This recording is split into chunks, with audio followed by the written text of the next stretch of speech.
Welcome to this edition of the Tiger Football Report. I'm your host, Spiro Maricas, along with the head coach of the Tigers, Pete Shinnick. And Coach, Tigers finally had a game at home at Johnny Unitas Stadium.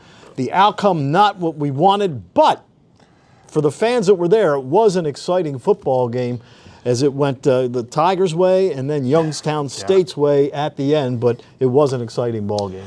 No, it was. And great crowd. I think we had over 6,000 people there. We gave away 1,000 gold jerseys. It was great to see everybody dressed in gold, the Gold Rush game. That was exciting. I thought our crowd did an amazing job. I think we gave them a few things to cheer about there, along the way with some exciting plays. But credit Youngstown State. I mean, great fourth quarter on their part. Obviously, the ending of that was about as crushing and as disappointing as, you could ask for in any type of situation like that. You got the lead, as you said. We played pretty well. And then to end it that way was frustrating and obviously a little disappointing. Bryce LaFollette named the CAA Special Teams Player of the Week. Have you ever had a punter run for a first down and throw for a first down in the same game? No, and never called two fakes either in the same game, but just felt like we needed to have a little more momentum there. You know what I mean? Their offense, as you and I talked about last week, that quarterback, Michigan State, people in Michigan State aren't tackling him, bringing him to the ground. You know what I mean? We knew he was going to be tough to defend. So if we could keep him off the field one more series, that's really what we were looking for. So Bryce has executed those fakes throughout the week perfectly. The run was one that, was kind of sketchy early on, but he cleaned it up. The pass he's been doing for the last couple years, and so he's been great at it. So Coach Myers, our SWAT coordinator, which is what we call our punt team, he drew it up, saw it worked well, gave him the green light, and executed him to perfection. The thing is, you caught him off guard the first time. You probably caught him off guard even more the second time. Yeah.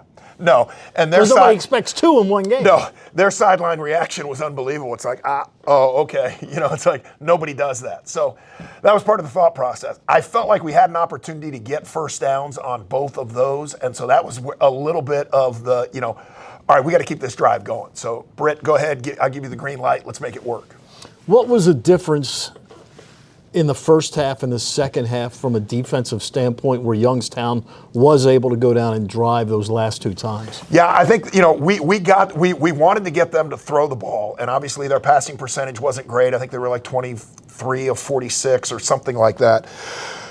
I think we took away the run too well at times, you know what I mean? Because that frustrated them, and now they started to throw the ball a little bit. They connected on probably, 3 or 4 third downs that were just right there, pretty close. And then I think we had a couple blown coverages on a couple that kept drives going. But really it was their ability to, stay on the field on third down. Because we had some great first and second downs. We really did.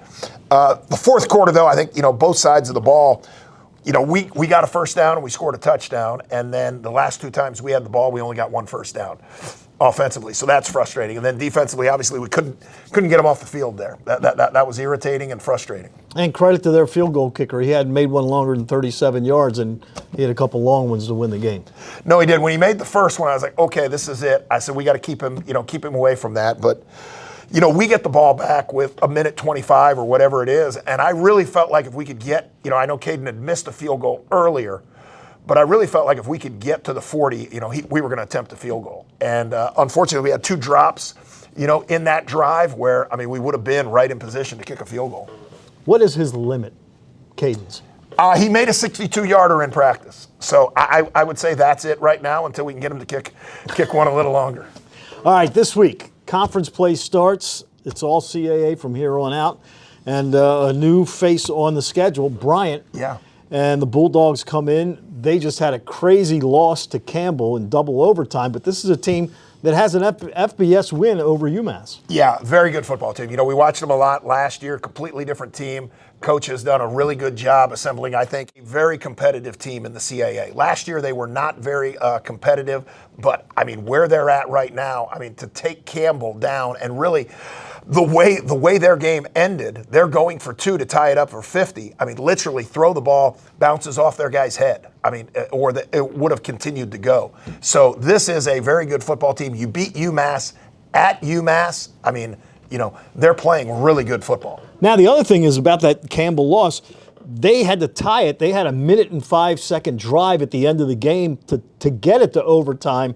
So under pressure, their quarterback, Brennan Myers, certainly performed well. Unbelievable. And the way that game went, Campbell, I mean, they had the lead, all right, and then Campbell drives with like 2 minutes to go and scores on a long pass.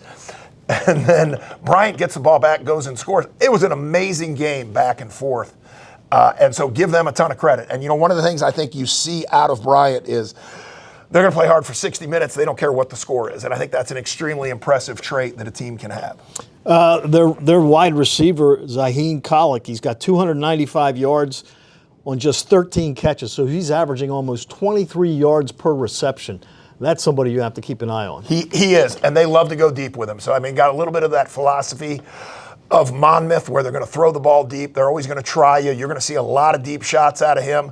They'll start drives throwing the ball deep to him. They'll try to find ways to get him one-on-one. So our corners have got to be really good. All right, game time is 1 o'clock on Saturday. Gordy and I will have it for you on TowsonTigers.com, 1 o'clock Saturday afternoon from Rhode Island. So for the head coach of the Tigers, Pete Shinnick, I'm Spiro Marikas. Thanks for tuning in to another edition of the Tiger Football Report.